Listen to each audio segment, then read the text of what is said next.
And welcome back to the NWA 1983 project. I'm your host, Juan Cena, and with me, as always, Matt Riley. How you do tonight, Matt?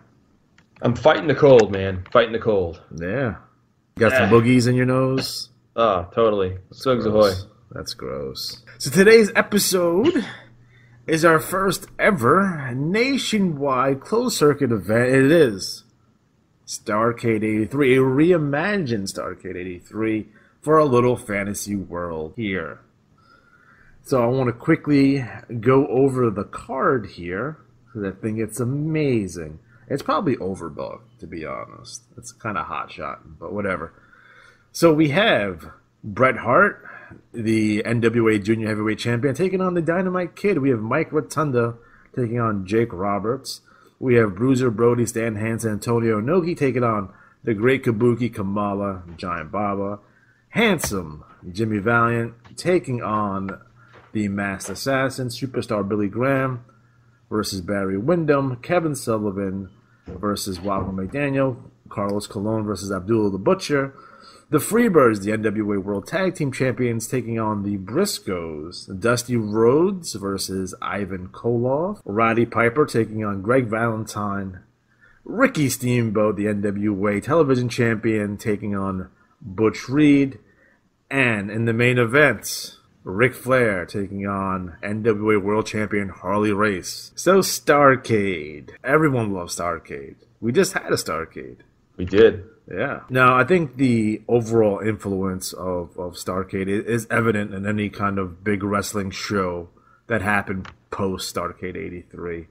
Obviously, there were big events throughout time. It would be the big events over in LA that had the closed circuit locations. Would it be Showdown in Shea, or Ali versus Inoki, or the Superdome Spectaculars, or Labor Day Star Wars, Parade of Champions, Super Sunday for the AWA. There's always been large-scale, heavily booked, promoted events throughout history. Comiskey Park with Buddy Rogers. All really, really big deals. But Starrcade is considered by most as being the show that influenced, I guess, WrestleMania. But that could be heavily, heavily debated. Talked on this program before is that the inspiration for Starrcade really came from the Final Conflict card. The Final Conflict card is the Steamboat Youngblood versus Canuto Slaughter match that they had traffic jams and no one could get into the Greensboro Coliseum. It was sold out, and they even went on the radio and told the people of Greensboro, like, if you don't have a ticket, don't come down to the Coliseum because we don't have none, and it's causing traffic jams, and did a little bit of closed circuit there. So when Jimmy Crockett saw, like, oh wow, like business is booming, Dusty had the ideas like, we're going to do the Supercard, and we're going to close circuit not only to Greensboro, but we're going to do it in select, territories that would enjoy it. So ended up in St. Louis, it was closed-circuited in Puerto Rico, it was closed-circuited in Florida, so on and so forth. And that was the really big, the brainchild of Dusty Rhodes. I mean, Dusty Rhodes had this vision of kind of the nationwide, even global pay-per-view type deal. Although Dusty Rhodes did not book this show, he was at this show. He wasn't on this show, which is even more stranger to me because I would figure that he would be wrestling on the show. He does give an interview on this, but the audio quality is terrible because I guess they're having problems with the microphone. But it was, and this is up for debate because I'm under the impression, and I'm going to take it as gospel, that it was Dory Funk Jr. who booked this show, along with maybe Gary Hart, along with Ernie Ladd, involved. But I'm gonna give full credit for the booking of this show to Dory Funk Jr., who just basically is coming off that All Japan run when he was the booker of All Japan, which they did fantastic and amazing business over there. But it's interesting to me that one of the things that kind of stand out, a lot of people are like, oh, Starrcade 83 happens and Crockett's on a rocket ship and business is booming. That is not the case. Actually, business went down post Starrcade 83. You guys have to remember, they lost Piper. They lost Valentine. Flair is now the NWA World Champion. And he may not, although he's in a lot of them, he may not be at all the shows.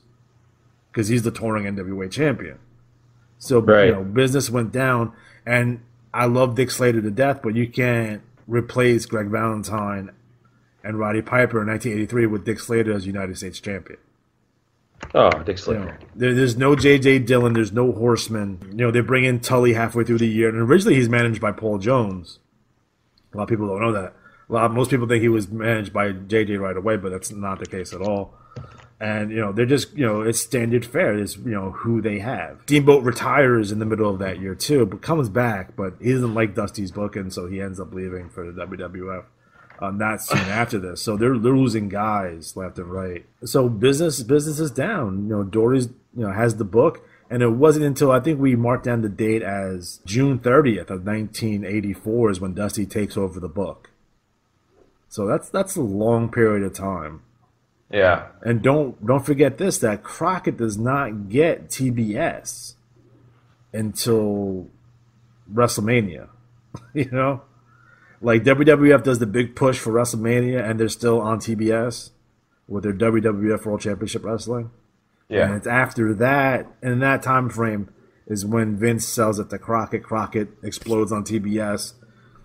Horseman, all that stuff goes down, and then it's the glory. But that doesn't start till 85. So 84, according to YouTube, if you watch the clips of 1984, it is a year of transition. So I want to quickly go over the Starrcade 83 card. This is Barbara Clary on special assignment reporting from Tampa, Florida. Across the street is the Hyatt Regency Hotel, where at this moment a special meeting of the National Wrestling Alliance Board of Directors is in progress. The primary purpose of this meeting is to select the site for the big return match. 7 times NWA World Heavyweight Champion and current champion Harley Race of Kansas City is to defend his title against the challenge of the former World Heavyweight Champion and current #1 contender Nature Boy Ric Flair of Minneapolis. The NWA Board of Directors has already announced that the match, when it takes place, will contain a no disqualification clause, and both men will meet inside a ring that will be surrounded by a steel cage. Promoters are here today from all over the world, including a group from here in Florida. Tampa Bay has already been selected as the site of Super Bowl 18, and the promoters here are hopeful of securing the bid, which would focus a tremendous amount of national and worldwide attention on the local scene. However, no announcement has been released up to this moment. Let's go inside to the meeting room and join the Dean of Wrestling Commentators, Gordon Soley. Well, thank you very much, Barbara. We're here in the boardroom now of the Hyatt Regency Hotel. In the closing moments of this very, very important meeting, promoters from all over the world are here waiting to find out the site selection for the return match of the World Heavyweight Championship. And I see Mr. Bob Geigel, the president of the National Wrestling Alliance, entering the room at this time. And in just a moment or two, he will be making that all-important announcement regarding this return match. Let's turn it over now to Mr. Bob Geigel, president of the NWA.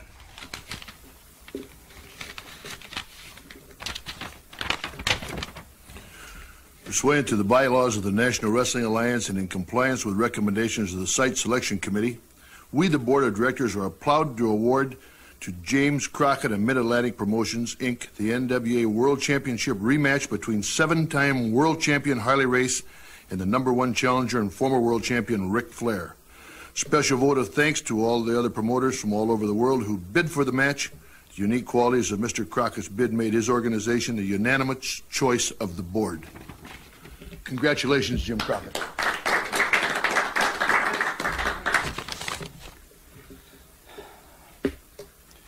Thank you very much. This is a very happy day for me, the people in our company. I'm sort of at a loss for words. I have a few notes here. Part of our proposal is based upon the importance of this match. There have been fights of the year, games of the year. Used to the 76ers and the Boston team used to be called the matchup of the decade. When Ali and Frazier fought, they called it the fight of the decade. Well, this is more than a fight of a decade. This match is not just for America, it's for around the world. And Ric Flair and Harley Race, I mean, to get this match for Greensboro is just unbelievable. And we're going to call this match the Starrcade 83 for Greensboro, North Carolina. And the match is going to be scheduled for Thursday, November the 24th, Thanksgiving night, 1983. I want to thank the Board of Directors and President Bob Geigel and all the members of the National Wrestling Alliance in allowing Jim Crockett Promotions to have Starrcade 83. Thank you. Let me take just a moment, if I may, to congratulate the president of Jim Crockett Promotions, Mr. Jim Crockett. And Jim, as you know, of course, via satellite, we do have both the NWA World Heavyweight Champion Harley Race standing by. We're going to get his reactions, and then we're going to be going to the #1 challenger, Ric Flair. So let's switch now to Kansas City and to the 7-times World Heavyweight Champion Harley Race. David Manning with KTVT Channel 11. Harley Race has just arrived here at the Will Rogers Memorial Coliseum. Harley Race, NWA World Heavyweight Champion. I'm wondering if you've heard the news. Via satellite just very few minutes ago, you were probably on the way here to the Coliseum. Jim Crockett, via satellite, has announced he has outbidded every promoter, not only in the United States, but the world, and the match between you and Ric Flair is scheduled for Thanksgiving Day in Greensboro, North Carolina. Your reaction to that, Mr. Race? My reaction to that is what I figured it would be when I knew all this was coming down. They're all in Tampa, Florida, bidding on this. Well, I had people in there bidding too. Evidently, Crockett has come up with more cash than any other man in the history of the world is willing to come up with. But let me tell you something, Crockett. It's not making me the least bit happy going to Greensboro in Flair's backyard to wrestle him. But if that's what every promoter on the face of the earth have arrived at, then that's the way it will be. But let me tell you something, Crockett, and also you, Ric Flair.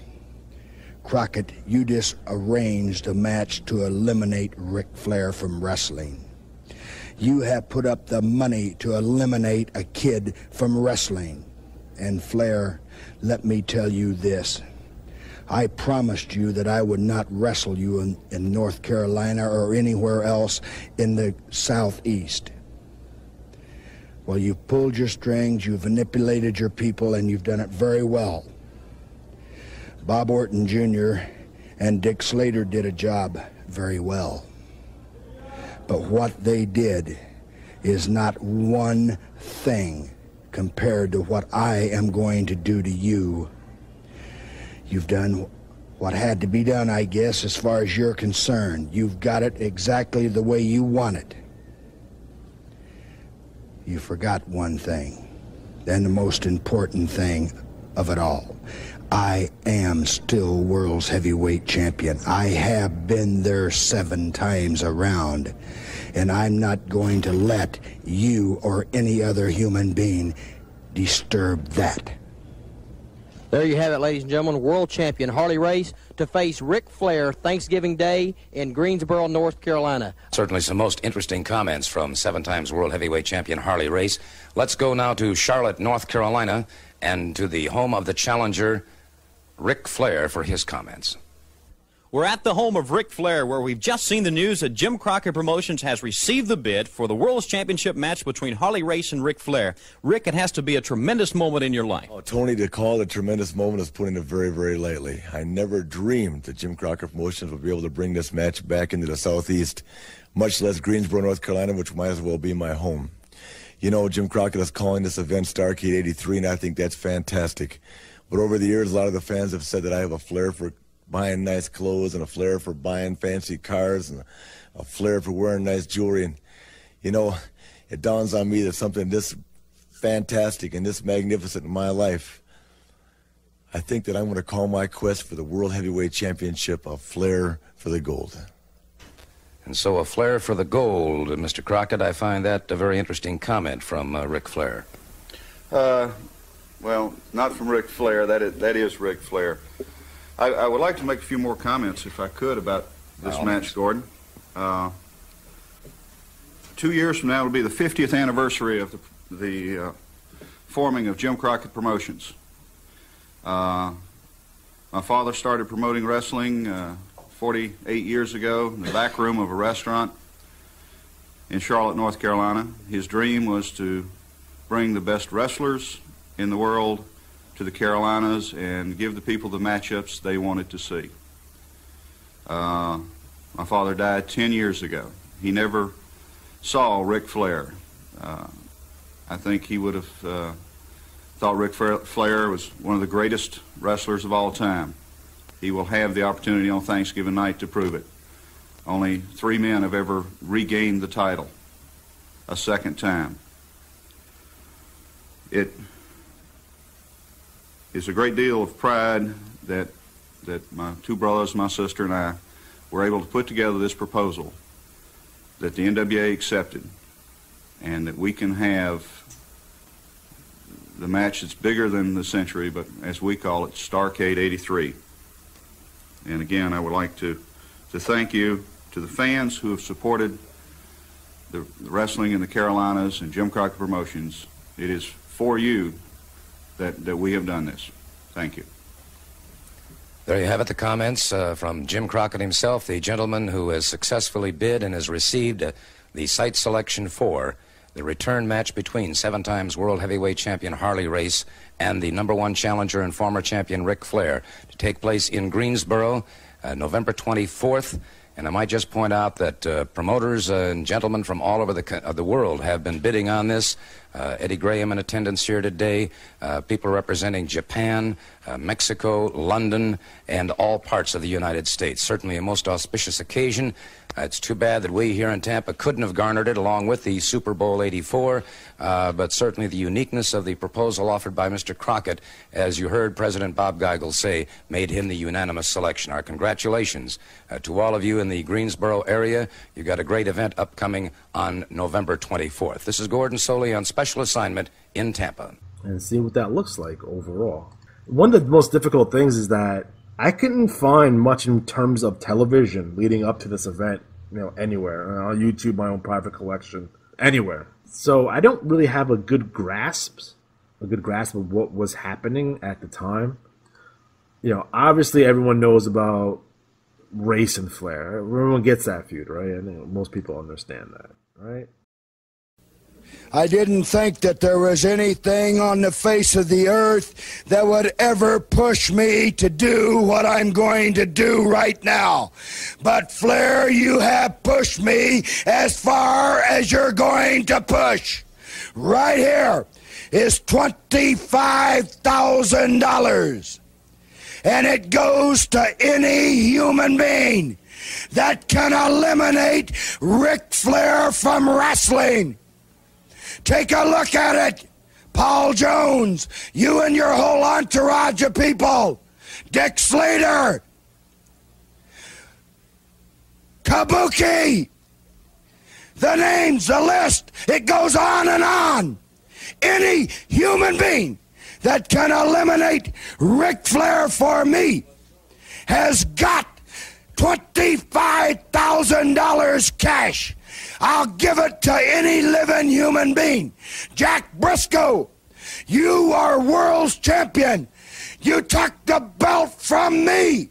You're the man. You can do it. It's here for you. Come and get it, please. Somebody take the damn money. I want rid of Flair. Fans, here he is right here, Ric Flair. Rick, that match right there clearly shows that you can beat the world champ Harley Race. Well, there's never been any doubt in my mind, and I don't think there's ever been any doubt in all the people out here that supported me for a number of years.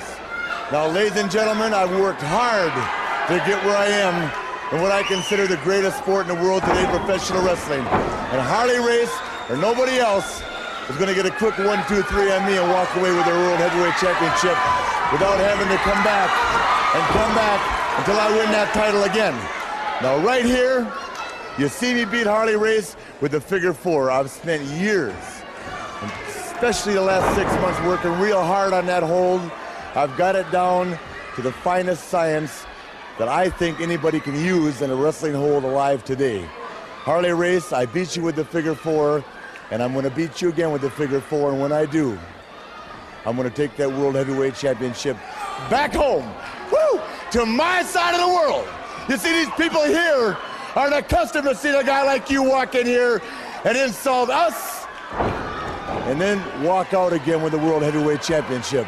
So you can bet, Race, the next time we get together, brother, I'm going to take that title back home. Now, shorter, a little bit later on in this program, you're going to have a chance to see another match between Race and I and what he's done by putting a $25,000 bounty on me. All right, fans, and we'll be back. They continue now to work over into Mall Flair. Here's Flair being held by Orton, kicked and slugged by Slater. Left hands, we've been wrestling for many, many years. Never have we seen anything like this. Bob Orton Jr., who came charging into the ring, I'm certain when Ric Flair saw him, as Rick said, here's a friendly face. Never.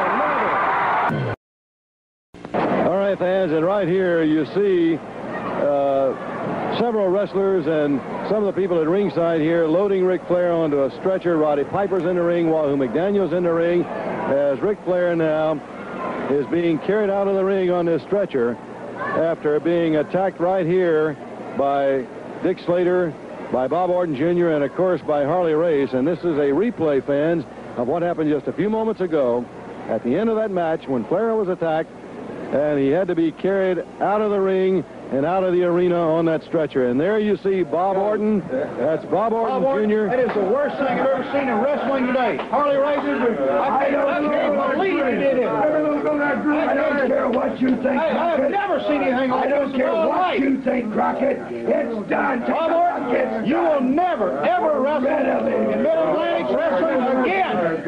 Harley Race, thank you. But some of the other things, I don't really have any kind of frame of reference. So the first match of this card is the Assassin. So Assassin number 1, Assassin number 2 with Paul Jones taking on one of my favorites. I know one of your favorites, Matt. Rufus R. Jones and Bugsy McGraw. They went 8 minutes. The match is like, for an opening match, what we consider an opening match today, I'm surprised they didn't have a light heavyweight match here, like a Mike Davis versus Les Thornton or something on this show. This is where you put that match. A very strange booking here for this. Although I like Rufus and I like Bugsy. This card was changed a little bit, and we'll go through that as we go on. Next up from Florida, we have Kevin Sullivan and Mark Lewin. Now, Kevin Sullivan is in the middle of his devil gimmick, right? This is the height of devilry going on, with Gary Hart, by the way. And they defeated Scott McGee and Johnny Weaver. Johnny Weaver, at the time, 150 years old, doing mostly commentary, but, you know, he's in this match. Scott McGee gets, like, stabbed to death by fucking Kevin Sullivan and Mark Lewin, and King Kong Mosca, Angelo Mosca, comes out to make the save. It looks like they're going to do a feud with Mosca and Sullivan, but I don't think that gets to go. Sullivan leaves right after this, so that doesn't seem to go anywhere. Blood, though, all over the place. Like, there's an interview in the back with Mosca, and just basically a dead body that was Scott McGee, because he's just covered in blood and not saying anything. Okay, fans, we're back in the dressing room, and it really is a pleasant spot here. Little Mosca and Angelo, you got that World Tag Team Championship match that you are supposed to be a referee in. The question is now, can you referee in that match? If I had one arm, I would referee this match. That boy that I saw out there tonight almost brought tears to my eyes. I saw that crimson red. It reminded me of a 21-year-old boy called my son. So Mark Lewin, I felt the wrath of a spite. That's all it did was get my Latin blood in an uproar. Because when I was carrying that young 21-year-old boy back to the dressing room, I said there's no place in the NWA or professional wrestling for these acts. I've done a lot of nasty acts in my time, but I've never been a malicious man. I have humanity in heart. But that you is what makes our professional wrestling go. So I leave you with these words. Just remember, left is thicker than water.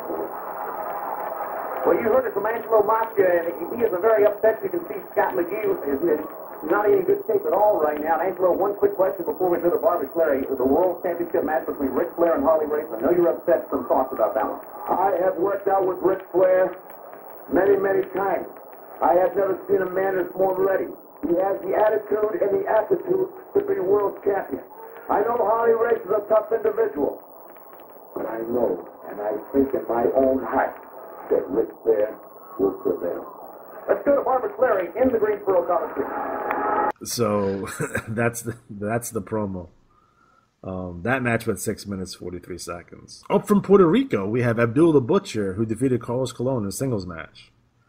Okay, standard fare for Abby and Carlos here. They only went 4 minutes and 30 seconds. You know, pandemonium, chaos. I wonder if anyone in Greensboro knew who Carlos Colon was. Yeah. Well, don't forget that this match was closed-circuited to Puerto Rico, so that's important to realize and important to understand. Next up, we have Bob Orton Jr. and Dick Slater, who defeated Mark Youngblood and Wahoo McDaniel. Originally, I believe this was booked as Bob Orton and Dick Slater versus Hulk Hogan and Wahoo McDaniel.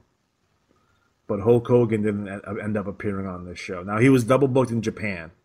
I'm pretty sure like Vern was booking him out to this show because Vern thought it was important. But imagine Hulk Hogan at Starrcade 83. Oh my God, that'd be crazy. Yeah, it would have been crazy. This is 3 weeks, 4 weeks, till, about 3 weeks until he debuted in the WWF. And I wonder if he ended up coming down for this show if Jimmy Crockett were able to convince Hogan to stick around. That's a really big what if. We have a little bit more background on this feud. Basically, Bob Orton was a face, from what I understand, and he took the damn money. All right, fans, and right here you see several wrestlers and some of the people at ringside here loading Ric Flair onto a stretcher. Roddy Piper's in the ring, Wahoo McDaniel's in the ring, as Ric Flair now is being carried out of the ring on this stretcher after being attacked right here by Dick Slater, by Bob Orton Jr., and, of course, by Harley Race. And this is a replay, fans, of what happened just a few moments ago at the end of that match when Flair was attacked. and he had to be carried out of the ring and out of the arena on that stretcher. And there you see Bob Orton. That's Bob Orton Jr. That is the worst thing I've ever seen in wrestling today. Harley Races, I can't believe he did it. I don't care what you think. I've never seen anything like this. I don't care what you think, Crockett. It's done. Bob Orton, you will never, ever wrestle in Mid-Atlantic wrestling again. Thank you. Harley Race, Thank you. you're the worst excuse for a champion I've ever seen. Take a look at the cash. Take a look at the cash. And this is when they, they beat up Flair, and Flair had to retire. Harley Race, and Bob, I'm stunned. I know all the fans are. And you heard what Ric Flair had to say. Yes, I did. Ric Flair thanked all the wrestling fans, which he should do. They supported him very well in this area. Ric Flair said he was contemplating retirement. That's right around the corner. He doesn't want to go through such severe damage again. Well, I can't blame the man for that. But Ric Flair, you did go out on top. And you can be proud of the fact that two men like Dick Slater and myself are the ones who put you out of wrestling. Because right here, Daddy, is the cream of the crop, the two best. Ric Flair said goodbye to everybody. And I'll say goodbye to you, Flair. But for you wrestling fans out there who know and love us, you're looking at two of the best, Daddy. Harley Race, the world heavyweight champion. Everybody's happy now. And it won't be long before you people are very happy, too. Dick, that's a shame, isn't it? That's a real shame, isn't it? I really think it is, and I know the fans. I know you would think so, and I know the fans think so, but this is a profession for athletes and men that have guts. I will give Ric Flair credit when credit is due, but right now credit is not due. Ric Flair has retired. Well, that is fine, but we have to keep on going. Harley Race has to keep on defending his title, and Bob Orton Jr. and I, as I would said before, for the money that comes into professional wrestling and which you have to deal with, well, Harley Race was justified in paying Bob Orton Jr. and I the money to get rid of Ric Flair. The man that did it right here, Harley Race. That's right, the man that did it. The man that had what it took. The man that come up with what it took. And the two individuals that were man enough to do what they were paid to do, and they did it very well. Flair came out here and publicly disgraced himself with retirement. And then Flair comes back and tries to murder them with a baseball bat. Yes, that was awesome. That was fucking fantastic. Lord Orton back for the tag now to Dick Slater, and Slater just taking his time now as he measures Steve Muslin. Gets him in a position here. Looks like he's going to, and he is, lifts him high to the air for the suplex.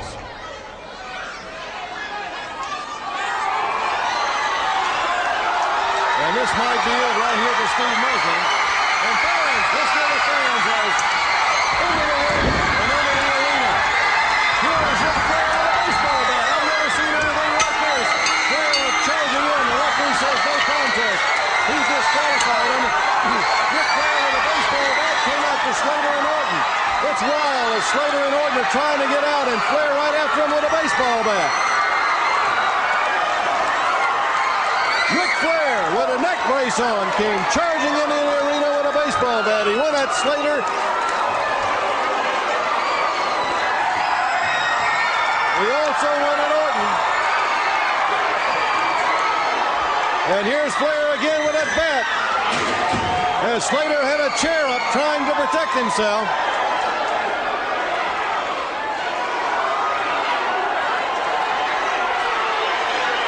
And for a moment it looked like Ric Flair may have had him cornered.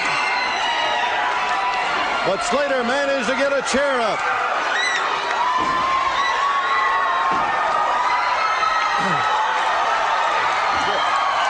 All right, and here is, listen to the crowd.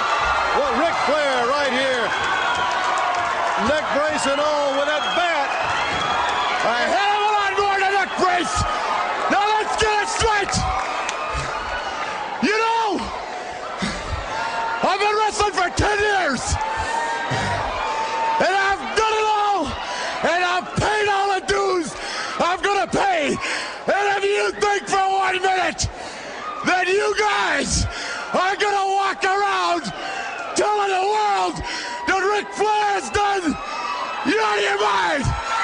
You see? Nothing matters to me! Yeah! The neck hurts! And I'll pay the price! But I'm back! And I'm gonna stay! And you and Slater will go to your grave because of me! You know it! And the fans know it! And the wrestling world is gonna hear about it!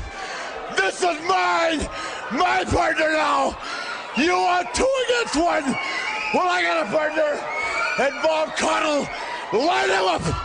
Because it'll be a cold day in hell when someone can walk out here and make fun of me, put me in a hospital, try to break my neck, try to end my career, and most of all, try to take the greatest sport in the world from me.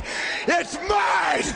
And Race, I promise you, Race, for paying those guys $25,000 before it's all over, I'll have a piece of you, and it's gonna be that gold belt. Slater, it's only just begun.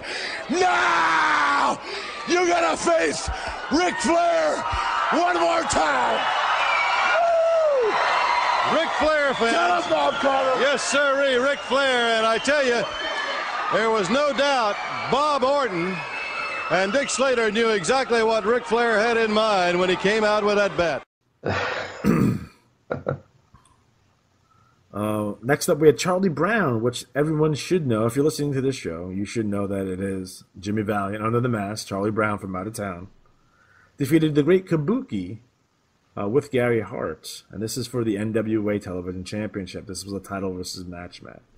Yeah, fucking Jimmy Valiant. Awesome. Not the best matches in the world. But if you like Jimmy Valiant, you don't like him for his matches. That's for goddamn sure. What would you compare, like, what's a modern-day Jimmy Valiant? Guy with tons of charisma. Tons of charisma, but his work is, like, suspect at best. Easy. Dean Ambrose. You think Dean Ambrose has charisma? The fans think so. I don't. People like him because there's a lot of women that want to have unprotected sex with him. So. Well, they're in luck. Well, that's what I noticed. I told you I went to SummerSlam a couple years back, and his fucking all the girls had his shirt. Yeah. All the girls were talking about him. I'm like, this is before he really got a push. I'm like, this motherfucker, they're gonna push him to the moon. All the girls love him. Modern day Ricky Morton. I was being facetious on that. Oh. Up next, we have Rowdy Piper, who defeated Greg Valentine in a dog collar match. I believe they were trading U.S. titles back and forth. I believe Greg Valentine is the U.S. champion here. He would end up losing that belt to Dick Slater in early January before moving back to the WWF. Interesting to note, and I think we mentioned on this show, that over the summer, Roddy Piper is doing dog collar matches with Buzz Sawyer in Georgia, so that's probably where they got the idea from. Like, where Piper's probably got this match, we can do it with Greg, and it's gonna be awesome. That match is fucking brutal as hell. Like, Piper busted an eardrum in that match. Like, that's like, if you want a gimmick match, a steel cage, whatever, right? Watch this dog collar match and see how they work this thing. Like, it's fucking amazing. Great job. Piper gets the win here, but I don't think he gets the belt. So that's it. Piper moves on to the WWF not too long after this. Yeah, His last big appearance. He does make some house shows on the way out. I don't think he jobs on the way out, though, because it's fucking Piper. Right. In the semi-main event, you had Ricky Steamboat and Jay Youngblood, who defeated the Briscoe brothers, Jack and Jerry Briscoe. And this was for the NWA Tag Team Championship with Angelo Mosca as special guest referee. Probably the Briscoe swan song, I would say. I mean, I think this is their last, although they would have matches later on with the Road Warriors, which I'm surprised they didn't just fuck. I mean, the Briscoes held their own with the Road Warriors. Everyone thinks the Road Warriors went buzzed all through everyone. Not the case at all. Yeah, remember we had that match at Battle of the Belts where it was Harley Race and fucking Stan Hansen taking on the Road Warriors. No one was selling shit. So Steamboat and Youngblood win the World Tag Team Championship again. All is right with the world. I think they drop it not too long after this to I think Don Cornudle and Ivan Koloff, I want to say. Although I could be wrong on that. Don Cornudle. I want to do a whole show on Don Cornudle because I think he's awesome. I saw him in a WWF show. Like I was randomly watching an MSG show, and he's on the opening match. I'm like, motherfucking Don Cornudle. Really? Yeah, fucking awesome. Interesting to note that Angelo Mosca is the special guest referee. I'm not necessarily sure why he's a special guest referee in this match, but he's there because you would have another special guest referee in the next match. So the next match being in the main event, Ric Flair defeated Harley Race for the NWA World Title inside of a steel cage with Gene Kiniski as special guest referee. Again, this is another fantastic match. Although I've seen better Race and Flair matches, but this is in the cage. And, there's blood, and I don't like the finish. I don't like Flair doing that flying body press because he does it shitty. Like he should have really just beat Flair with he should have beat Harley Race with the figure four in the middle. Yeah, really kind of sent him on his way. And and that's the card here. I mean, this show was a showcase for Flair. They named the fucking show after him, a Flair for the Gold. Yeah. It was Flair winning the NWA Championship, in North Carolina, in Greensboro. And that was a very big deal for Crockett. Now, Flair had already won the NWA Championship, already beating Dusty Rhodes, and held it for 2 years prior to this. Dropped it to Race in 83, I believe, in the summer of 83, just to win it back at Starrcade. So this was really kind of like, all right, we're going to have the title switch in Crockett's territory, which I don't think there had ever been a title switch there prior to that. Really? Most of the title switches, I'll tell you where most of the title switches were at. So we want to talk about postmodern era. Postmodern era,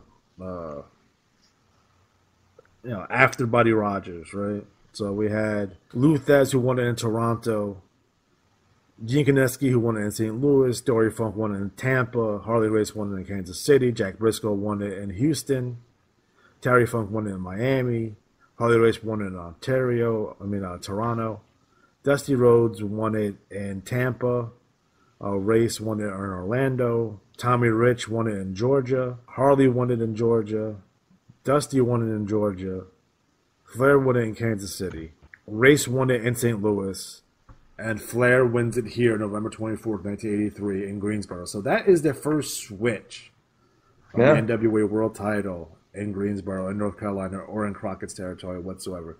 So a really big deal. You do see the power shift here. So that's a big deal. They did a lot of it in fucking Toronto. I guess the Tunnies really had some fucking stroke back then. But you don't see any title switches in Dallas. You don't see any title switches in Louisiana. You just don't see them. They don't exist. Yeah, so I think overall, it's weird because even Flair would state that he wasn't really feeling confident as the world champion for the 2 years prior that he held the belt. I don't even know what that means. I guess it made Flair to a degree, I would guess. I don't necessarily buy that all that often. Flair would go on to lose the title on May 6th of 84 to Kerry Von Erich. So he doesn't hold the championship for all that long until he wins it back 18 days later. And then, it sets up the second half of 1984. They're setting up Dusty versus Flair, and Flair's still kind of a babyface here. They really, really, really turn him heel. Like, he's Flair, and he's arrogant and cocky, but he's not nefarious, so to speak. So that is Starrcade 83 in a nutshell. Well, the roar of the crowd is silenced. Starrcade 83 is now part of history, but it was a page in history of professional wrestling. It's my pleasure now to bring to Mike's side the gentleman who pioneered a new era in professional wrestling, Jim Crockett. Jim, congratulations. Gordon, congratulations to you and Bob Caudle. I think y'all did a fantastic job of commentating on Thursday night. It was a pleasure just to be a part of Starrcade and watch all these great matches. But of course, Starrcade 83 would never have taken place without the fans. And to you, I want to say a special thanks and a happy holidays. And again, thank you very much, and look forward to seeing you in Starrcade 84. Okay, and that is upcoming, no question about that. Starrcade 84 on the way, and I don't know how it could possibly surpass what we've seen this past week on Starrcade 83. Let me bring in Bob Caudle, because we've got a few other things that we need to talk about and perhaps go over a little bit of what happened. Gordon, you're 100% right, because as we said all along, Starrcade 83 was going to be something like it never happened before in professional wrestling, and the matches, they proved just to be that and even more, I think. Well, we had a series of great winners in all of this competition, and I think it'd be nice, too, to bring in the young lady who is indeed a pioneer in her own right. The first lady of professional wrestling is what we like to call her, Barbara Clary, and she was the one who was, well, all over the building all night long, interviewing winners, losers, and fans, and I think all of the fans were winners. I'm going to stand closer to her, Gordon, than I do you. Barbara, congratulations to you. Well, thank you. I've never seen so much excitement in one place at one time. It was just amazing. Everyone was pulling for everybody. It was just really great. All right, fans, and as we say, we have a feature on Starrcade 84, 83 it is. Yeah, so Matt, what are your thoughts overall of the first ever Starrcade? Well, I think, the Flair match is one of those things that, everyone harkens back to. But I always remember the Carlos Colon match. And I think it's because I was a blood freak as a kid. I was like, oh, yeah. And there was a tape I had. I think it was Lord of the Rings. Was by... PWI? Yeah. And it was Gordon Soiley and Bill Apter. Oh, Bill Apter, okay. Yeah, and they were, talking about different things. And they went to Starrcade a couple of times with the matches they were showing, And, as a kid, you see that. And that, ingrained in your mind is just how fast the Cologne match with Abdullah just turned into a bloodfest. It's like they were blading on the way out to the ring. Right. It was that quick. It was fantastic. Just, And I also will always say I appreciated that Carlos Colon wore white tights with red trim, because that really helped accentuate the blood. Red means green, brother. That's right. So that match stuck out to me. But the Flair match, as someone who didn't really have a lot of knowledge of Harley Race at that point, I knew about him, but I was growing up in this area, New England. The Boston area was more McMahon, so you're a big fan of the Duke of Dorchester. Oh, Pete Doherty's a star, man. I'm telling you. If you can find his teeth, please get him back to him. He's looking for him. But yeah, Harley Race, it was a cool match, and like we were talking, the body press is kind of awkward finish. I always feel like, if you lose to a guy's finisher, that's the idea. Right. It's a finisher. And it kind of did a thing where like Race hit Kiniski in the head, and I think Kiniski's wearing like yellow. It was really weird, but it did set the stage for what world title matches would mean going forward, especially for Crockett. Now, this event was sold out at 15,447 people, at $500,000 at the gate, and then it drew 30,000 people closed circuit. So pretty good overall. I do think this card is better than anything else you would see that year in terms of, at least in North America. I just want to be clear on that. In terms of any kind of big events, there's MSG house shows that are not as good, as this event overall. There's stuff in Dallas that the card overall, whether they have fantastic main events and semi-mains, I don't think the card is as strong as this card. So, this card is probably the strongest of the year. And also the fact that it takes place on Thanksgiving, you can see what they did over the years. Like, oh, we can top it because we're the last show, right, of the year. So we know what they're doing, and we can try to get it. We try to get, try to make a better show. So they had definitely an advantage here. But business went down afterwards. And if you watch 1984, and that's relatively available on YouTube, watch the entire year of 1984. For Crockett, which I'm going to have to do when we do NWA Project 1984. I've watched it already one time, but I watched it a few times to really kind of get an overall understanding of it. But yeah, it's like, okay. It wasn't, when we think Crockett, we think NWA, we think Crockett, we think Horseman and Magnum and Nikita and Dusty and the Risky Business Boys and Ronnie Garvin. And it's like they're not there yet. They are not there yet. It doesn't happen as quick as people think it. So it's like, oh, okay. Is Tommy Young the greatest referee of all time? Because I think so. Yep. Yeah, definitely. Tommy Young, we used to talk about this in wrestling school about the referee. It's like in baseball. You don't notice them unless they suck or they have a flair. And Tommy Young had a flair. He helped sell. I remember he would do things like he would, do like a 2 count, and he would sell the close and stuff like the kick out. Like, oh, man, like, well, there may be a reason why he had some flair. So, just saying.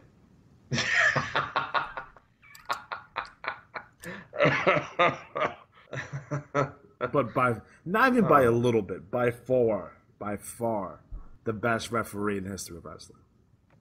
That you can say Hebner's, I don't think they come close, although they are very good. Yeah, but do they stand up more because they were involved in that angle? I think the twin magic angle, yes. What else you got? You got what? Timmy White, Nick Patrick, Randy Anderson, Danny Davis, Joey Morella. The referees now are pretty much. You don't know who they are. Yeah, and what's funny is there's a wrestling game I played as a kid called Superstars of Wrestling, and it was a dice game. And you threw dice, and I think I've talked about this before. But one of the factors in the game was you could add a factor with the referees, and you'd roll the dice, and you'd have 1 of 3 referees. And there was Honest Abe, which there was no change in the dice. So if you went for a pin, the roll you made stayed. But if you rolled too high or too low, you either got Slow Count Sam, who was like Bronco Lubitsch. So, Bronco Lubitsch in WCCW would be like, 1, take a smoke break, 2, he was so old. And then there was Fast Count Frank, and he was like 1, 2, 3, And the idea is in the game is that if you had Slow Count Sam, you took 1 off your roll for a pin, and if you had Fast Count Frank, you added 1 to it. Do you think that having a referee who has a faster cadence to his count makes a match better?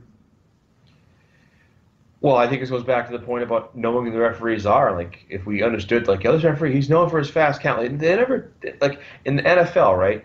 You have Ed Hockley, who's that super jacked, who wears the super tight shirts, and they talk about the referees, like the Patriots game this past weekend against the Steelers.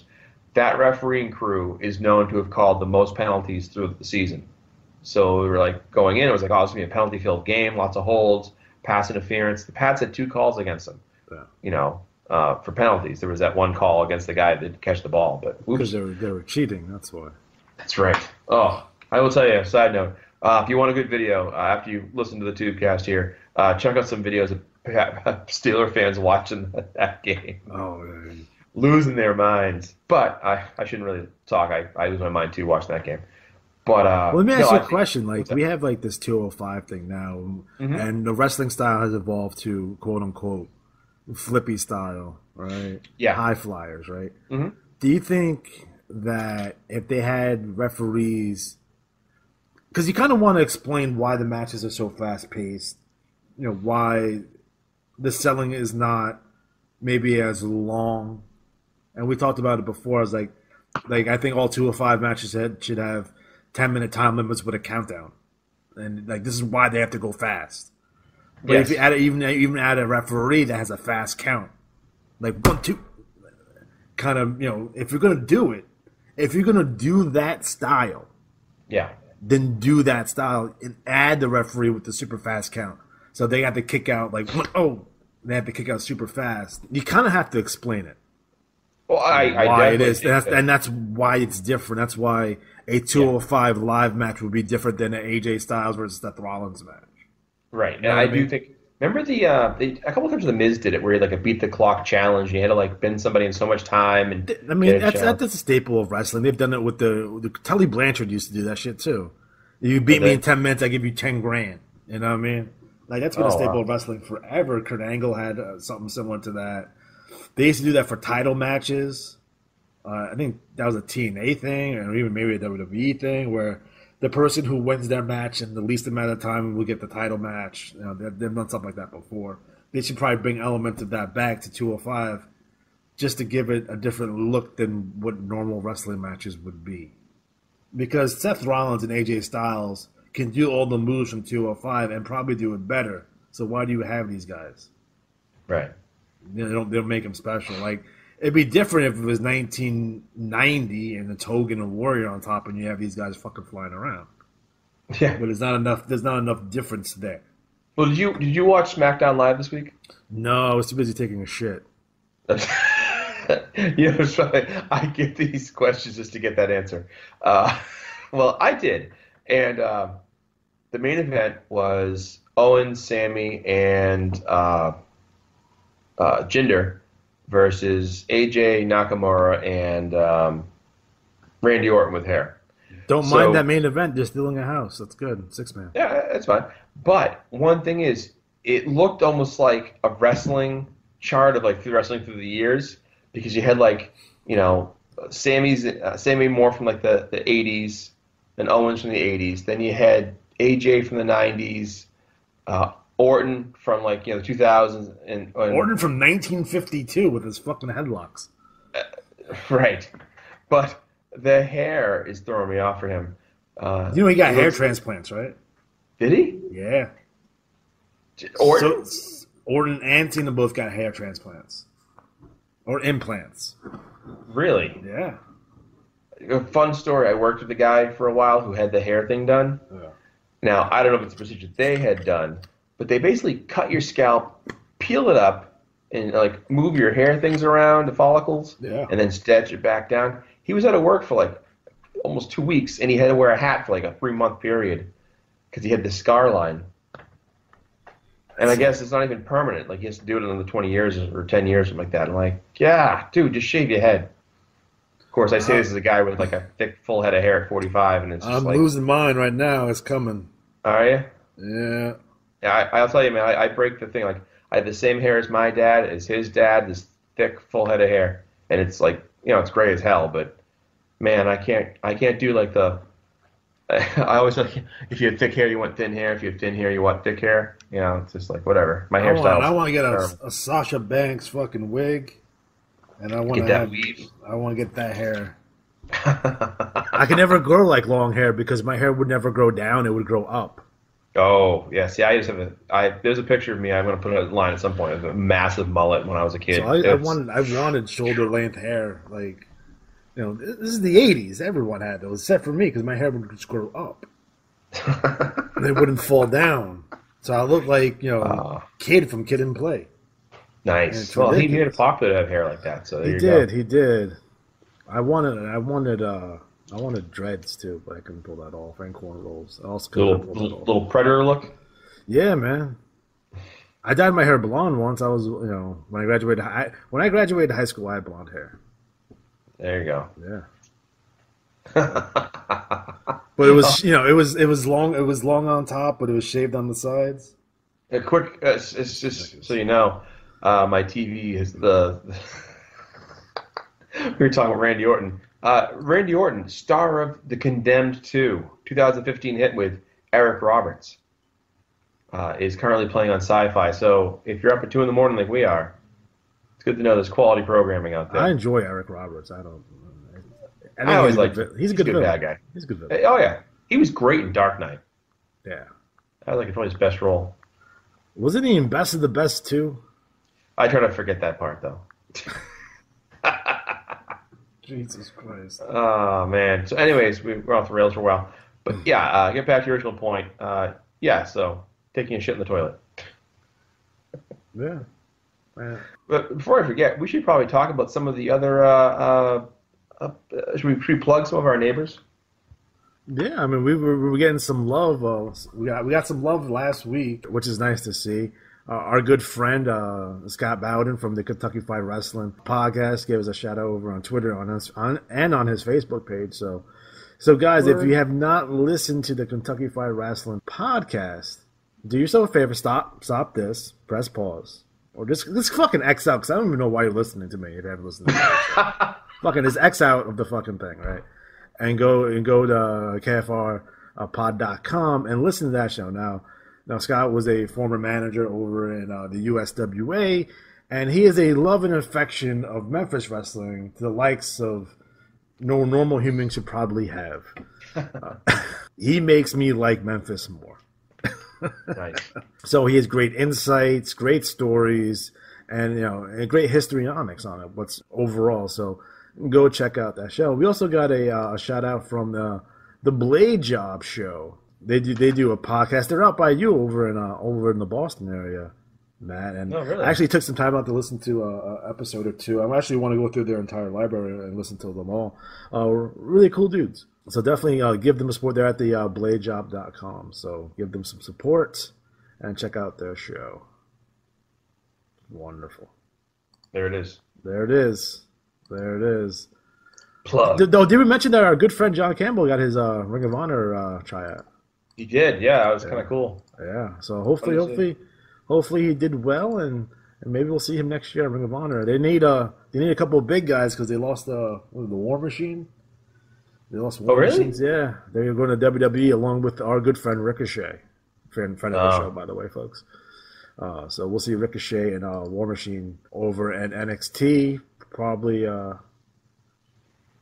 sometime early next year. I'd like to see Ricochet in the Rumble though. Well, Rumble's coming up. Yeah. Getting there soon enough. Hey, speaking of this Rumble, they're doing the women's Rumble, and I saw a picture on Twitter where they're like entering at number 30, and they had Roman Reigns with a blonde wig on. and then Nia Jax was like, "Is that supposed to be me? Because I see a resemblance." Because they're related. Nia Jax. Oh. You think she should win this Rumble? I mean, not because she's the largest woman, but you think that would be like to get her push ready for her title shot at Mania? Yeah, we should take down Alexa Bliss. Yeah, that should be the matchup. I mean, there's no reason not to do that matchup there. Because they could do a nice little feud there, and I think they're gonna have a hell of a match. And it kind of keeps them away from the Charlotte, Becky, Sasha, Bailey stuff, and kind of gets them in this new direction because they have you have Paige and her crew and Ruby Riott and her crew, and there's some stuff that can be done. I wonder if they actually called up these women for this Rumble to kind of increase the numbers. I'm kind of hoping that we see Wendy Richter as a surprise entrance to this. Oh, no, not Wendy Richter. Rockin' Robin? No, not her. Medusa, at the very least? Misty Blue Sims. Now, I was a big fan of Hollywood from Glow. Yeah, I was too. Hollywood and Vine were my favorite. Well, Palestina was my favorite. Which, by the way, there's a documentary about them. And there was this online, blog / whatever about the reunion they did. Uh-huh. Don't go there. It'll ruin your childhood. Because I went there and was like, Palestine. Oh, damn. Ouch. But it happens to us all, right? But yeah, man, she was my favorite. Palestine, the terrorist, all jubbly wubbly and running around screaming at people and stuff. Did you know that Sylvester Stallone's mom was very much involved with that? I remember that. I was being like, why is she involved? David McClain from the Las Vegas Rio? Where was it? I don't remember. It's a dump. I always remember that, and then the AWA shows from the Showboat. The Showboat. Fucking A. Well, that was him, Larry Nelson, the worst announcer ever. Well, one of the worst. Because we can throw David Crockett there. We can throw your good friend, fucking Mark Lorenz, in there. Mark Laurel, man, I forgot about him. Yeah, he was. The dastardly deeds here done by these guys. What? You can do oh, man. Booker T's pretty awful, too. But I think he'll get better. Because people forget, I like Taz. Taz is one of my favorite wrestlers of all time. He lives pretty close to me, and he might beat me up. But he was fucking awful when he first started. Yeah. He was an awful fucking announcer. But he got really good over time. Towards the end of his run in WWE, and not for nothing, his run in TNA, he was a really good announcer. It just took him some time. Yeah. And I think maybe Booker T can do the same? I don't know if they do it out your way, but out here, the sports radio during the holidays or during vacation times, they will play his show every so often. Yeah, I think it's on syndication over here somewhere. So it's kind of hey, it's Taz, or he'll be a guest on certain shows before pay-per-views to talk about it. But I like Taz, and I think he was misused in WWF. But that's a whole other story for a different episode. How about him? How about Ron Brongam? What is it? Ron Gronhammer? Ron Barber? Who? Ron Grondamer. He was the AWA announcer. He also did WWF like stuff. Like he's like the old guy with blonde hair with like sunglasses on. I don't remember that guy. You'll hear if you hear his voice, you know. Larry Nelson was just terrible. Why? Nick Bockwinkel, Colonel of the Bears. Why are you such a racist? Was that the most racist gimmick of all time? Like, not the gimmick itself was not racist, but like his character that he was a blatant, racist. Oh, when he tried to kill Jimmy Snuka and the pile driver on the concrete. Yeah. That was. Here's the thing. That is what I would call a commitment to the role, and that's fine. He's a heel. He's a bad guy. That's his character. Didn't he try to paint a black wrestler white? I think he did. Oh, for fuck's sake! And that's the thing. Hey. That's over the top, but that's the guy you're going to pay to see get his ass kicked. Yeah.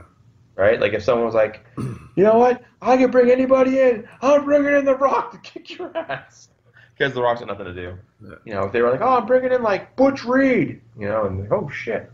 A lot of people say this, and this is what gets me angry when they look at stuff from the past, especially the 80s and 70s too.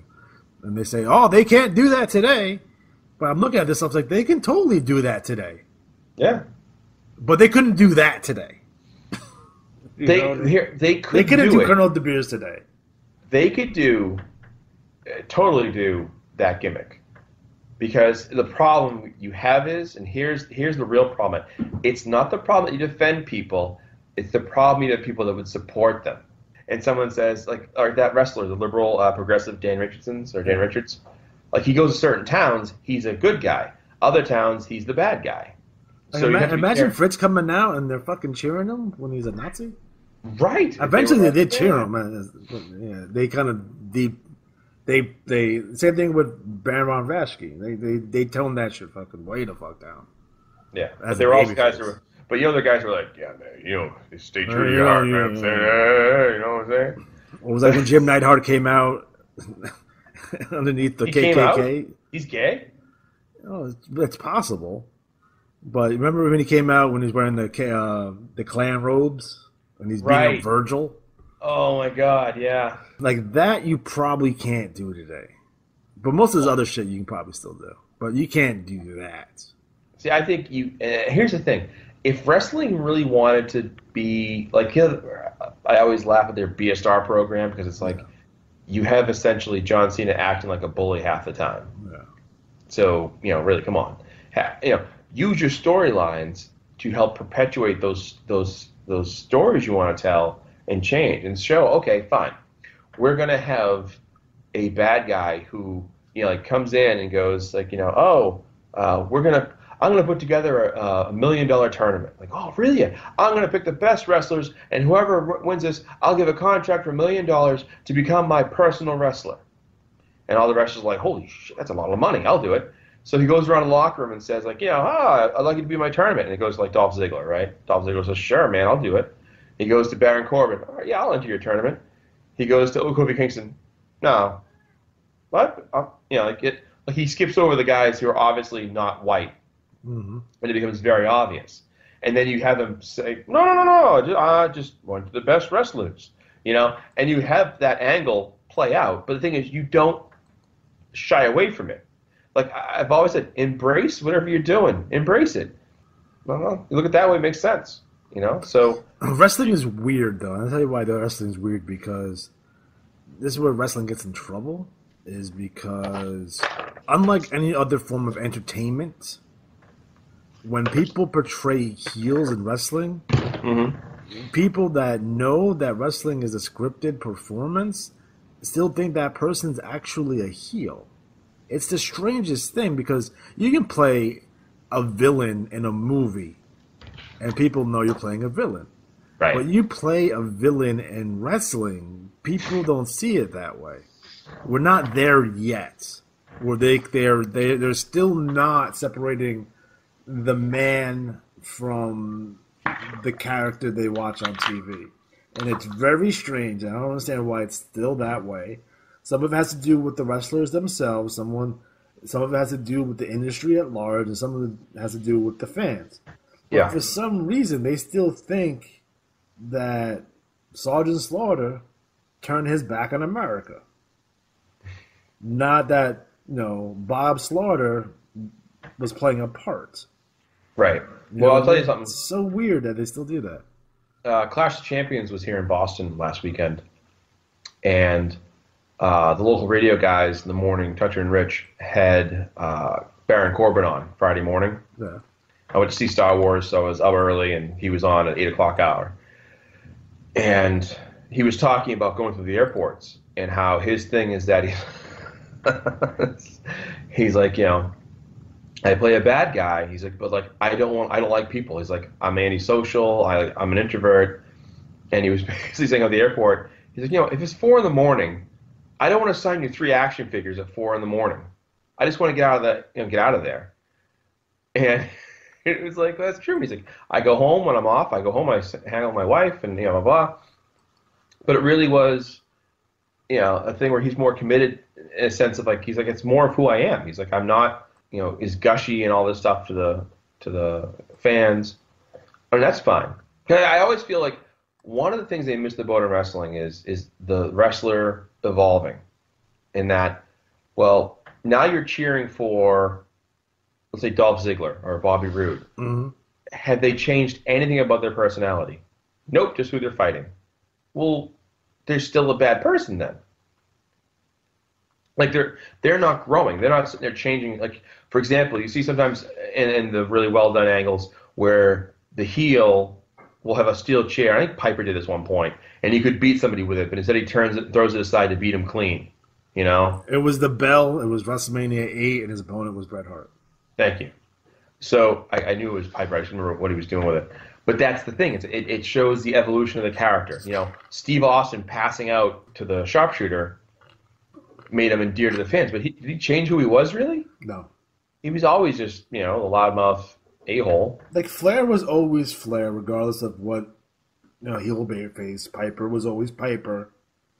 And in some cases, Hogan was always Hogan, because Hogan always wrestled as a heel anyway. His match, the way he sets up his match, other than the big comeback at the end and the Hulk up. Right. He's back scratching and out gouging and doing all kinds of fucking shenanigans. That was just Hogan. It's Hogan doing Hogan stuff. It is what it is. Just wrestling is still in this weird kind of performance art, reality versus not reality.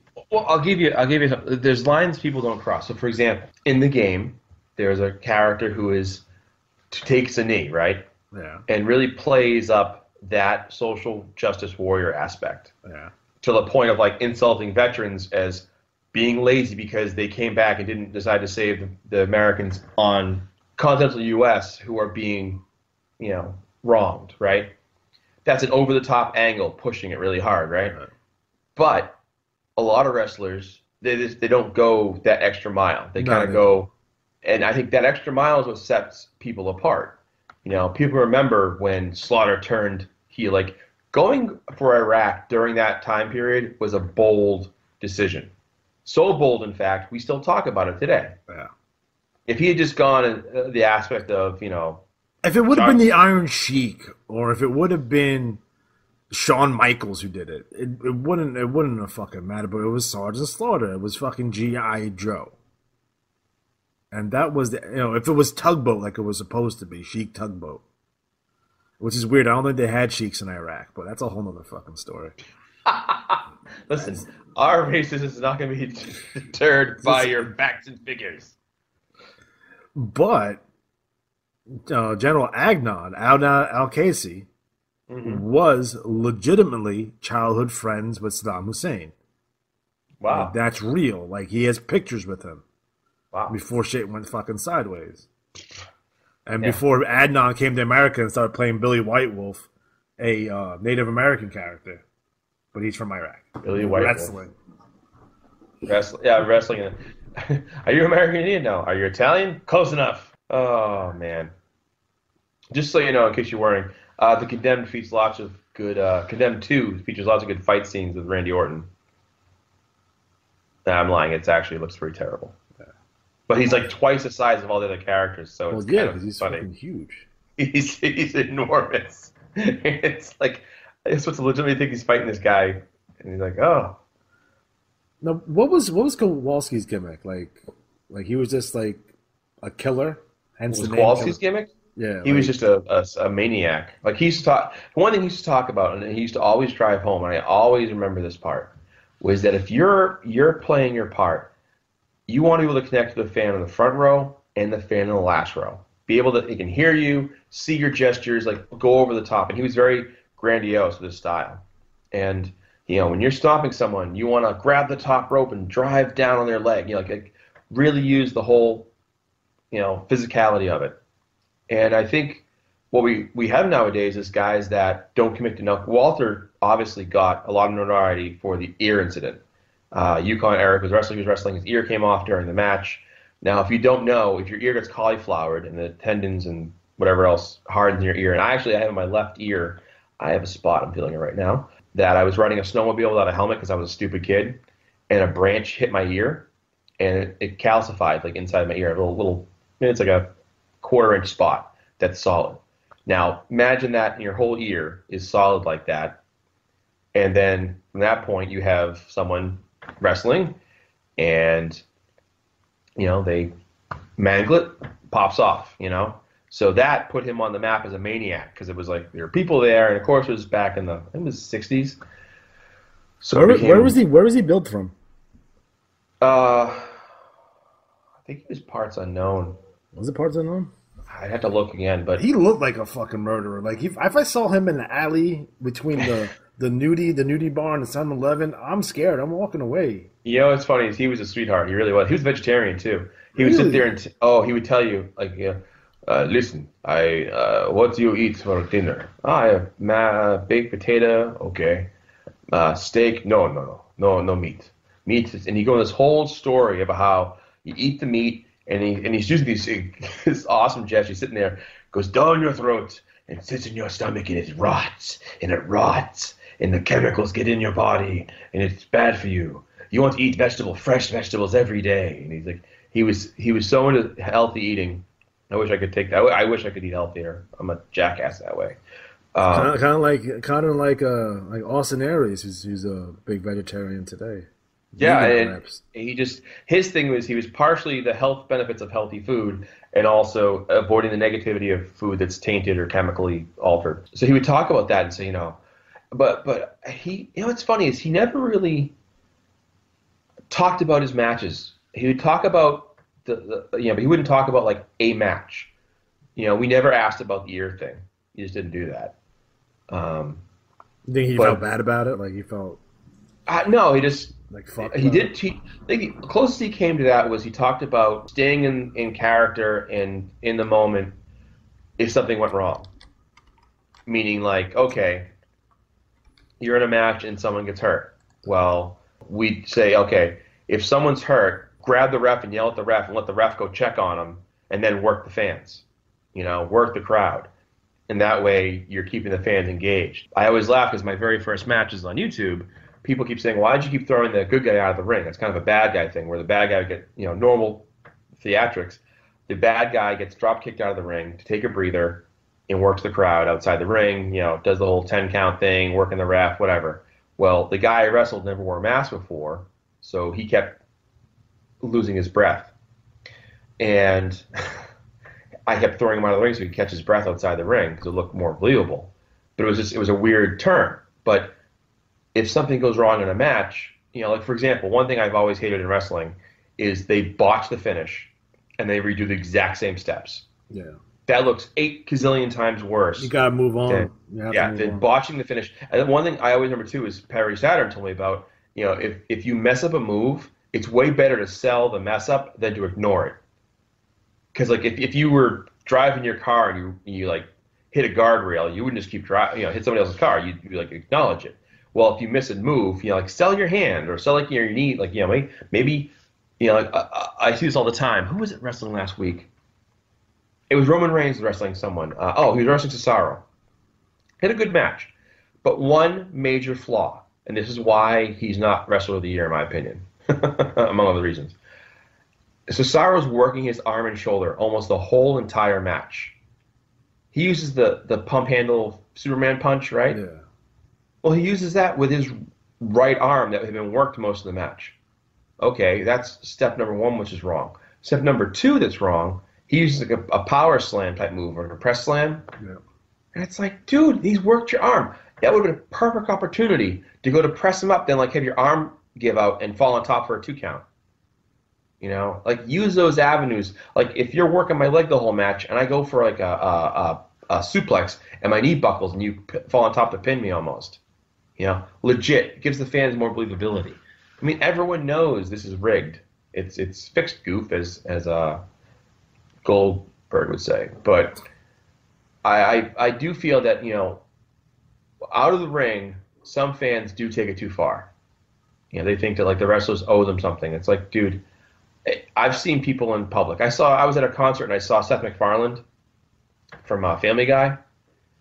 And people were going up to him left and right, and I left him alone. My friend's like, you know, at the time I was a big Family Guy fan. Oh, I'll go say hi to him. I'm like, no, man, let the guy alone. Just let him do his thing, you know? I saw Jerry Lawler at Comic-Con buying comic books. I didn't rush up to him and shake his hand. He was buying fucking comic books. That'd be kind of a dick move, right? But when he was in the big event, the wrestling convention, I sure as hell paid my $20 to take a picture with them and get an autograph. Well, and that's something to tell. If you're paying money to see them, obviously the game is different. But if you see someone in public, I remember Will Wheaton was at Gen Con when I was there a couple years ago, and he was getting mobbed. And he even had a thing about like, I'm just here as a fan. Please don't, hassle me. And I didn't, And I mean, I took a picture from across the table because I saw him like over the other side. And I was like, that's Will Wheaton. It was kind of cool. I follow him on Twitter. But again, people have private lives too, and I think it's about respecting it. I mean, unless you're Hulk Hogan, who loves that shit. Like Hulk Hogan, you can talk to him anytime you want. He's Hulk Hogan 24 hours a day. He kind of expects you to run up to him in the airport, and he will sign every single piece that you got there because he's the Hulkster. Like that's kind of that's his personality, though. You know what I mean? Back when I was at wrestling school and I'd go to the shows. One of the gags we'd play on each other with our ribs was if you weren't on the show, the guys would be like, oh my God, is that Bodacious Brad Blades? And the kids in the audience would be like, they run over to you, like, asking for autographs. Like, dude, like, I'm not anybody famous. But the kids don't know. The kids just hear your name and someone pointing at you and think you're famous. It's hysterical. I do feel, too, and I've talked about this with other wrestlers, and I do feel this is a thing. There is a certain way of walking. If you're a wrestler, you just look different. It's just different. You can tell someone who's a wrestler. Yeah. And I think it's like the entrance walk approach. Like you just have that entrance walk mentality. I must do it because people ask me all the fucking time. I have a New Japan Pro Wrestling hoodie that I wear pretty consistently because I zip up hoodies. It's one of my things, right? Yeah. I have normal coats and jackets, but I don't like to wear them very often, especially in the springtime or like even today. I like hoodies. So it says New Japan Pro Wrestling, and people ask me all the fucking time, like, "Oh, are you a wrestler?" Because I'm not small by any stretch of imagination. I'm not big either. But when they come into my house, like the cable man comes to my house and sees all the framed wrestling posters that I have. Yeah, that's one of the questions I get asked. And I'm like, "Oh, you guys." I feel it makes me feel pretty good. Like, oh, maybe I could be if I was, 3 inches taller. If I was 6'3" or 6'2". Well, I would tell people all the time, like, oh, you're not tall enough to be a wrestler. I'm like, how tall are you? Like 5'7", 5'8". I'm like, you're tall enough. Yeah. Like I remember when I met Triple H, he was a little bit like about the same height as I am, and everyone's like, isn't he like 6'5"? Like, no. I'm bigger than Bret Hart and Rob Van Dam. Yeah, that's the thing too. When you meet someone, you're like, "Oh my God, this famous wrestler!" And you understand, like their boots have like 3 inches too, right? Wrestling boots. Yeah. They have the lifts in them. When I ordered my boots, you could do like 1, 2, 3 inch lifts. Yeah. I did like 1. I wasn't thinking ahead, but most guys do 2. Because that gets you like I'd be like 6'1.5", 6'2". Yeah, that's a big deal. I'm like just under 6 feet. So Vince loves size too. So I will say, at wrestling school, the funniest thing was going in was I thought for sure I'd be the smallest guy in class. I was the second tallest, and Derek, who was the biggest, was who I was paired up with. It was by size, Yeah. and he was 6'8", 500 pounds. Jesus fuck. So I got over the whole, like, you know, I don't mind working with big guys, but it was just hysterical. And You know, people, what's funny is that's a podcast, by the way. Just tales from wrestling school, just in general. Just guys interviewing guys about their experiences going to wrestling school. Oh yeah, absolutely. I will say, you know, the very first day they hit you with, in the old days, they hit you with a chair over the head and over the back to make sure you're legit. And like, they thumped me. I remember, like, bang, like, oh my god. Hold on, boom, across the back. Oh, we're gonna do this all the time? No, just, you know, this will happen eventually. They didn't make you do like 5,000 fucking Hindu squats to make you puke. Fuck that shit. You know, that's the thing. Tough Enough fucked the schools up, because before that, the school was about the lesson of the training, like, you know, training to do all, not like, you know, 50 push-ups, 50 this. Like, I don't give a shit how strong you are. If you can't call a match, you look like shit. And I've worked with guys like that who were pristine physical machines, but they couldn't do shit in the ring. And we see it all the time still. You know, there was a guy, I think it was Mr. Jam. He was enormous. He looked kind of like Big E, but bigger. Okay. Like, he was just super jacked. Like, the kind of guys who are so jacked, you're like, can they wipe properly? Like, he can't get his arm low enough. And he couldn't do much. But he was super popular. Fans loved him because he was jacked, and, you know, you could do a shoulder block and a clothesline, you know. But to me, wrestling should be more like baseball if you're pitching. You don't worry about your velocity. Get the technique down first. You know, so first get your technique down, work on your physique. The physique will come over time. Keep going to the gym. Keep working out. Eat better. You know, if you do it and stick to it or program, you're going to see results. Your body's going to look better. And the thing is, in wrestling, it's not just about aesthetics. That body is there to help you withstand punishment. There are guys I've seen take bumps that should have been dead, but they didn't because their body was built to withstand it. I mean, just how many, like, when Sabu broke his neck, that same bump Chris Benoit took before, he didn't break his neck because he was friggin' a spark plug. You know, Spark was going to kill his wife and kids, but whatever. You know, it's not important right now. Gross. Dick. That movie's coming out soon, isn't it? The Benoit movie? They've been pushing it back forever. It seems like you might get the Vince movie first. Oh. Pandemonium with Bradley Cooper as Vince McMahon. Really? That's the rumor. Pandemonium. That's the rumor. That's the rumor. But, you know, we'll see if that goes through or not. Who knows? So, I read that script, by the way. It's fucking awful. Oh, that's sad. It is ridiculous. He's gonna puke. He's gonna puke. Huh? Oh my God! He's gonna puke! He's gonna puke! He's gonna puke! He's gonna puke! He's gonna puke! Oh, awful. Something I wanted to bring up. You know, we're talking about Starrcade, and I think most people, if you're listening to this show, you know that. You know, we look at Starrcade 86, and the main event of Starrcade 86 is Nikita Koloff versus Ric Flair, but we all know that was Magnum TA's spot. Right. He's most likely going to win the title there. At least he probably should have if you're going in that direction. There should be no dusty finish with that match, right? Just would have killed Crockett at that point, right? But the question I have for people, and a lot of people, they justly assume, like, all right, Magnum's going to win the belt. They have their Hulk Hogan. They're off to the races.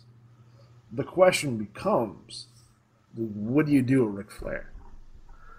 Now, obviously, you're going to go around the horn again with Flair, you know, as the challenger, one more time.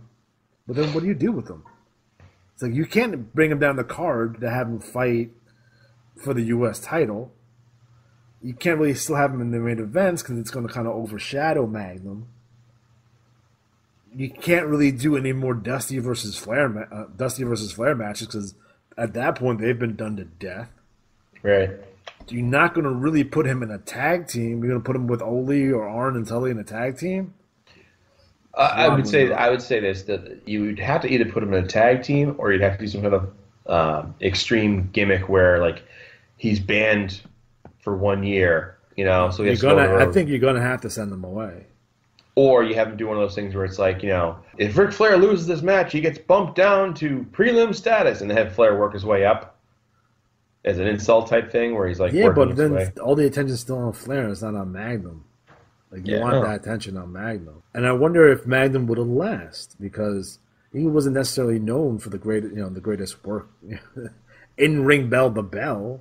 But did you need it? Because you already had Hogan already proved that you didn't necessarily need it that way. So, what do you do with Flair? I think you're probably like, all right, Rick, listen, you're gonna go over to Japan. You're gonna make some money in Japan, do a couple of tours, all Japan. And you get down to Houston. Paul Bosch will give you a couple paydays in Houston. And then you go down to Florida for a little bit. But I think in reality, if you really want to, and this might be thinking outside the box, if I was Flair, I'm going to the AWA. They'll probably give you the belt right away. You're a Vern guy. You're trained by Vern. It's a big deal, right? Minneapolis guy. 86, business is not the greatest, but it's not dead yet. Possibly, maybe you can help revive them. You can have some good matches with some people that are around. Would it be, I think Rick Martel's still there as the champion. Masaito, even Greg to a degree. I think Bockwinkel already retired by 86. Obviously, in 1986, you're not sending Flair to WWF if they intend to bringing him back or Flair intends to come back. Because he's gonna lose to Hogan, right? That's what's going to happen. If he even gets that match with Hogan. And that's not a foregone conclusion. Look at 1991. So I think AWA might be the best spot for him. Then the question becomes, what do you do with Magnum? You can put him in matches with Tully, right, for a while.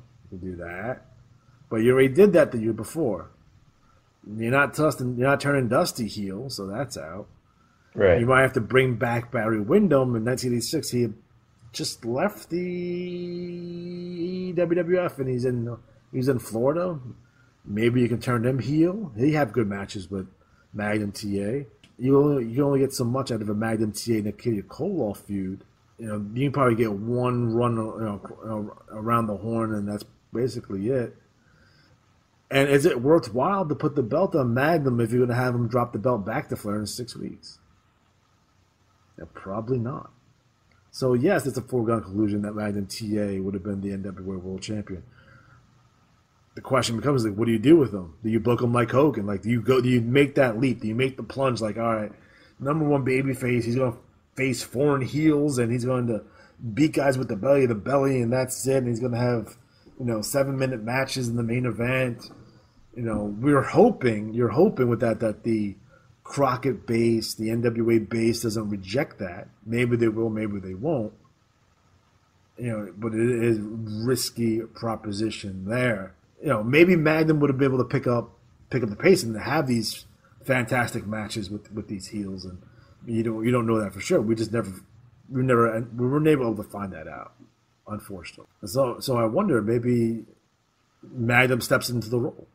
Maybe he has, classic babyface world champion. And then eventually you're probably going to have to turn him heel because Dusty ain't turning. And you're going to have to do the Magnum TA versus Dusty Rhodes feud. That has to happen. Yeah. That has to happen. And he ain't turning Dusty. Although he probably should have been the guy to turn. But he ain't turning himself. That ain't fucking Dusty. Big Dust. Big Dust. Booking like it's 1975, not 1985. That's the real downfall of the NWA. One of many. The real downfall. Let me correct myself. The real downfall of Crockett. They just didn't change the style. The style was, was booking from the 70s. And I don't mean booking like storylines and angles, because obviously those are modern incarnations of stuff they've done before, because that's wrestling in a nutshell.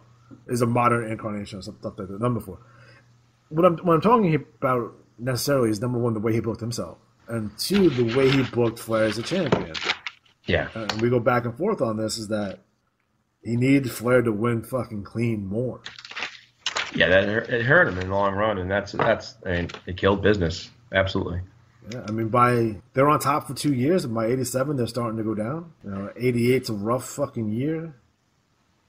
The first half of 88's rough. You go into Starrcade 87, that's rough.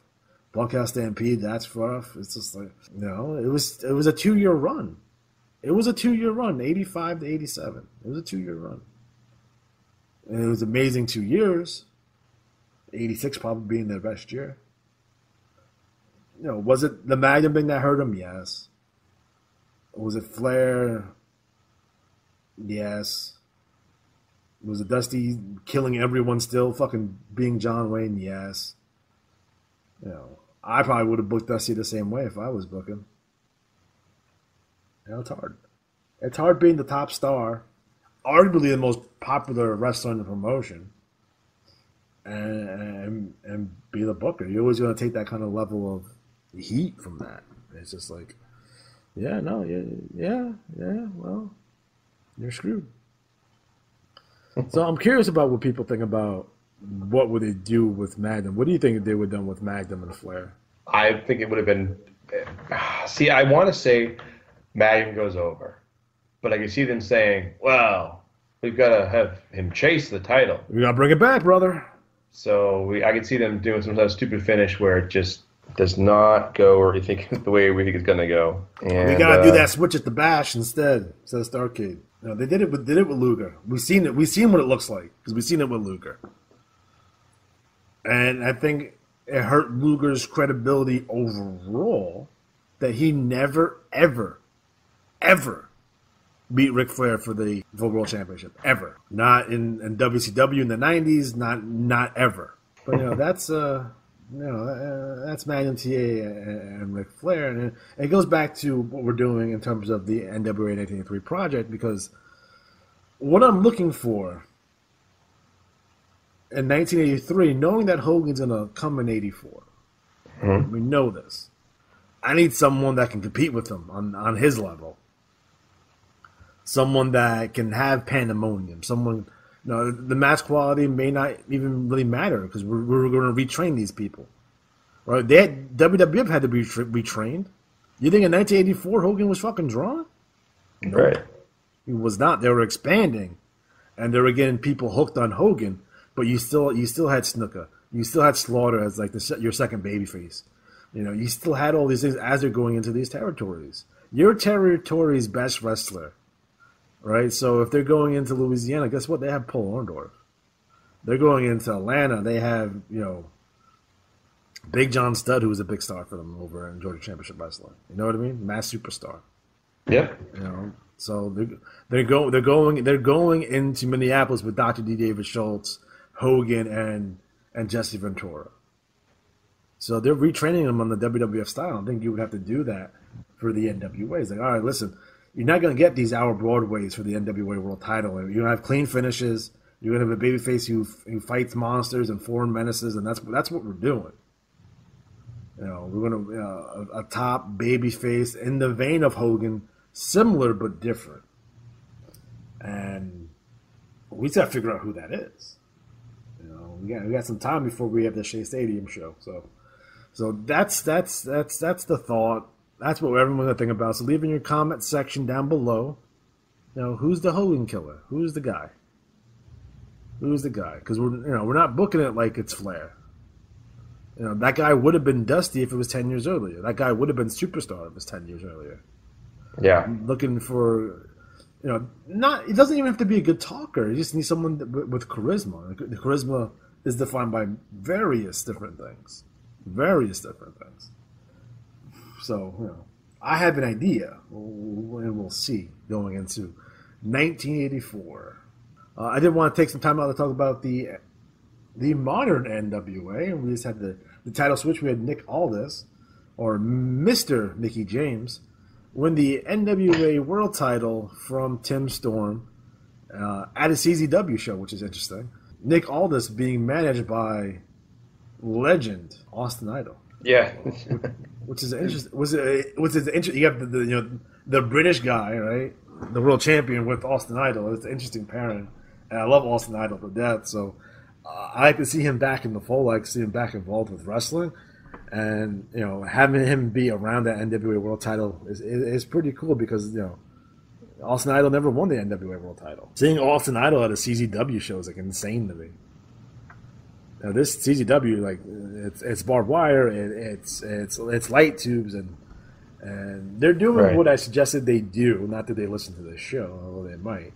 That to get some credibility, you got to put the champion on these shows. So if it would be a CZW show or a AIW show or MLW or APW, Ring of Honor if you can get on there, New Japan, All Japan, Evolve, have NWA title matches on these higher end indies, I guess is the appropriate word for it. They get some recognition out there, they get some visibility out there. Is probably the absolutely right thing to do, and they're doing that, which I'm glad.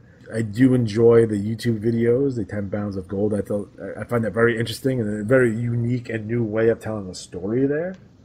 So I think all that stuff is good. And I was talking to people online, and I brought up the point is like, what if that's it? Mm-hmm. What if that's it? What if the NWA is not a promotion like we think a modern day promotion is? What if it's just 2 or 3 guys, and it's Billy Corrigan and Lagana just telling their story with those 2 or 3 or 4 guys, not running shows like they like they run shows, not having a TV show like we think what a TV show is. What if it's just that? It's just Nick Aldis and his challengers from here on out, and they're telling that story. And maybe they just want to tell that story. Because everyone's looking into, like, who they're going to bring in, what's their roster going to look like, where they're going to have these matches from, all that kind of. What if that's not anything? What if it's not what you think it is? Yeah. It's definitely unique and it's different. And maybe it'll lead to stuff down the road. Maybe they know, like, hey, listen, we can't do this right now. Let's do this instead until we can get buildings and a company set up where we can sign contracts and get a TV deal. This can all be a pilot episode. Yeah, for something, totally. For something for Netflix or something like that. So I'm curious about Nick Aldis, and I'm surprised it's not Wes Briscoe. Wes Briscoe would probably have been my choice since I can't get Cody Rhodes to be NWA World Champion because there is a legacy there. True, yeah. But he looks good. He looks real good.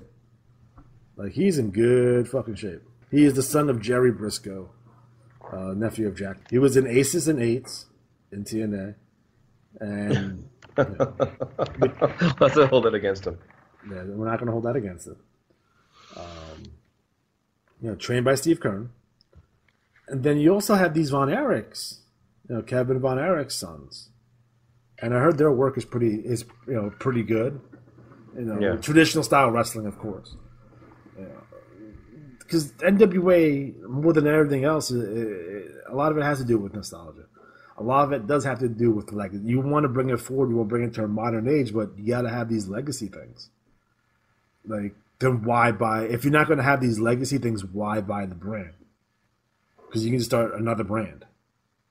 Right. You don't buy the NWA to not include its legacy, its history, its longevity. You just don't. There's no reason to. Without the legacy, the NWA is worthless. Right. So it's like, I'm curious to see what they're looking to do down the road. And I'm watching, and I'm smoking the hopium just like everyone else. I'm just trying to, see what this goes and stay positive and kind of enjoy, its resurgence. Hopefully it's resurgence. So, looking forward for that, all around. I think it's going to be. I'm hoping for the best here. So, Matt, what are your thoughts on the modern NWA? Well, I think it's a step in the right direction. You go with a champion who's capable, but I like the idea of bringing back a tie to the past. That's that's something that will draw fans in if they are you know, nostalgia-based fans. You know, oh man, Austin Idol, I'd go see him again. You know, like holy shit, just to see it. You know. Yeah. But if I do Austin think Idol and Nick Aldis came to my town, I'm at that show. First of all, I want to see an NWA title defense. I've seen the champion before, but I don't think I've ever seen a defense. I saw the champion at Ring of Honor when it was Christian Cage. Oh, wow. Yeah. Awesome. Christian Cage is NWA champion. Is he done now? Yeah, he's doing a podcast now with Edge. Is he? Yeah, like everyone else is doing a podcast in the world. Like us. Yeah, like they're probably actually pretty good. I haven't listened to theirs yet. Although I will say that you know everyone I know like listens to podcasts. Yeah. Yeah, it's just easy to do. But how many more wrestling ones can? At some point, you can't listen to anymore. Well, I mean, it's a personal preference. You know, I still listen to The Masked Man, and I listen to Bill Simmons. I listened to Bill Simmons for years. You know, so. I mean, I do. Well, I want to circle back because I think this is important. We do have a glut of wrestling podcasts. I think there's a glut in podcasts in general, and the good ones will live and the bad ones will fade away, right? And that's just natural selection, I guess, for lack of a better term here. Some podcasts only meant to be for a short time, 12, 13 episodes, and then that's it. That being said, there are two different kind of brands or types of wrestling podcasts that exist. There are worker-based, wrestling-based podcasts where it's a wrestler or someone who worked in professional wrestling. So there's two types of wrestling podcasts. There's your worker-based podcast, and your wrestler-based podcast would be Chris Jericho, Jim Cornette, Steve Austin, Bruce Pritchard. There's those types of podcasts. And then there's more like what we do, which is a fan experience, fan-related podcast. And those are broken down to different types of podcasts and shows, where it would be, a review show or a history-based show or a opinion-based show or a fan experience show. Fans talking about their experiences in wrestling. In there is where good shows will stay, the bad shows will fade away. Right. So it's weird. It's definitely a preference based. Like, I enjoy listening about the fan experience. So whereas some other shows get maligned for interviewing someone who was at the Omni in 1983, I want to hear this guy's story because it's interesting to me, because I wasn't at the Omni in 1983. I would love to be at. I would love to be at the Omni in 1983. So I'm really interested in the fan experience side of it. The history side of it, yeah, I'm interested in that too. The opinions side of it, like, I have no interest in that because I really don't care about anyone else's opinion because they're probably wrong. To be completely honest, and this is the history and the fan experience side of the wrestling podcast that I enjoy. Now, in terms of wrestlers, I like to hear cool stories, funny stories. I don't want these guys. If you're a wrestler, I don't want you to really be all that serious. So I'm more like to hear the ribs and the camaraderie, in the back and stories from the road. That's where I'm more interested than, tell me about your 5-star match with so and so. Blah blah blah blah blah. Right. And that's not what I want to listen to. So those are some of the things that I'm interested in terms of the modern wrestling podcast, and I'm looking forward to some new ones coming out for 2018. There's ones I enjoy. There's ones I don't enjoy. If I don't enjoy, I don't watch. I don't sit there and watch things to get mad at myself. You know what I mean? Right. I don't punch myself in the face. If I don't like your take, I'm not going to listen to your show. There's shows that I enjoy where I disagree with the host. But if I don't like your take, it's different. Liking someone's take is like, what they're saying is not completely preposterous, even though I disagree. You know what I mean? It's like saying, oh, the sky is red, right? Or it's clearly blue.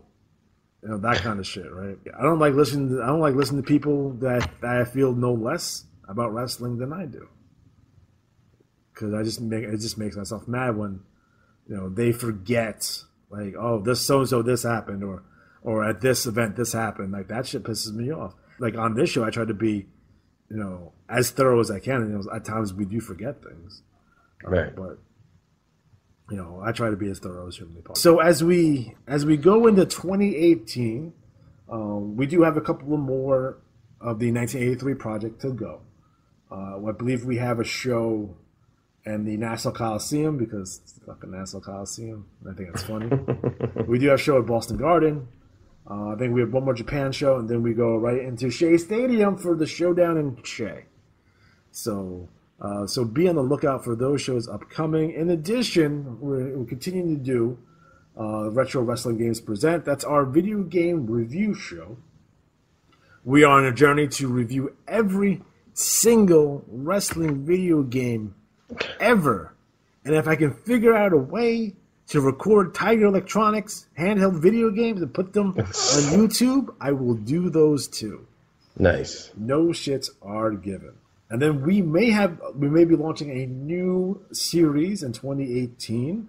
This one will be talking about 80s cartoons, some of the best cartoons in the history of the 1980s. Saturday morning fare, good, bad, or indifferent. Maybe we'll talk about some good ones. Maybe we'll talk about some bad ones, and we'll talk maybe we'll talk about some in between as well. So, we're looking to launch that sometime early next year. We'll see how that goes. Nice.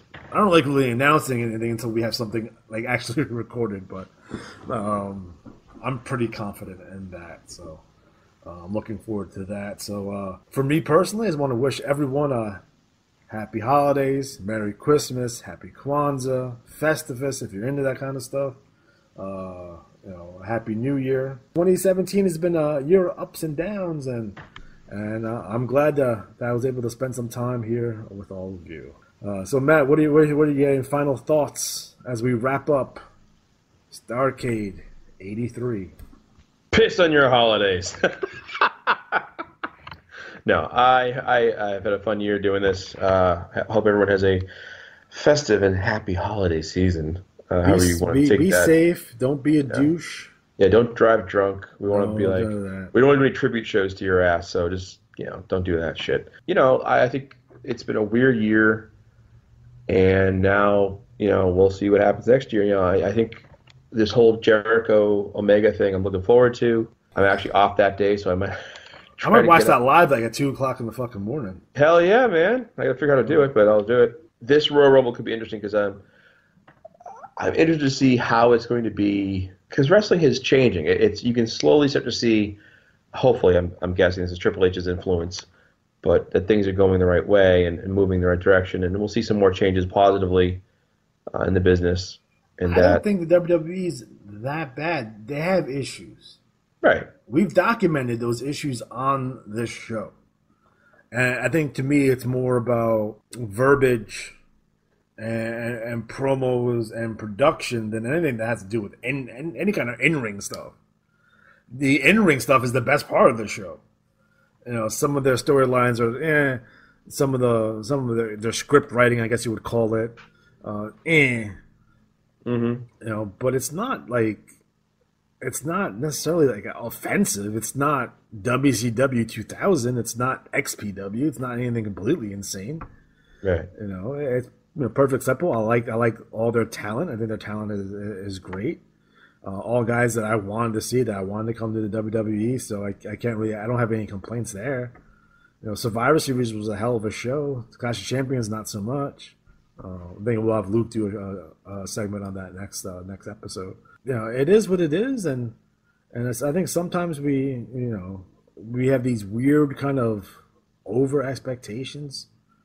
It's like I didn't have these kinds of expectations. It would be in the late 80s and in the 90s. I didn't have these kinds of expectations. I just wanted to watch good wrestling, and I think that's what we all want to watch, is just quality wrestling. Whatever that is to you, that is to you. But I'm hoping for a me personally, I'm hoping for an AJ Styles Brock Lesnar rematch at WrestleMania. Hey, you never know. Well, we're gonna assume whoever wins the Royal Rumble, right? Oh, I think that's a safe bet. Well, they could. I mean, I don't know how they're gonna do it. They could go after AJ. But I want to see that match again because I really like that first one.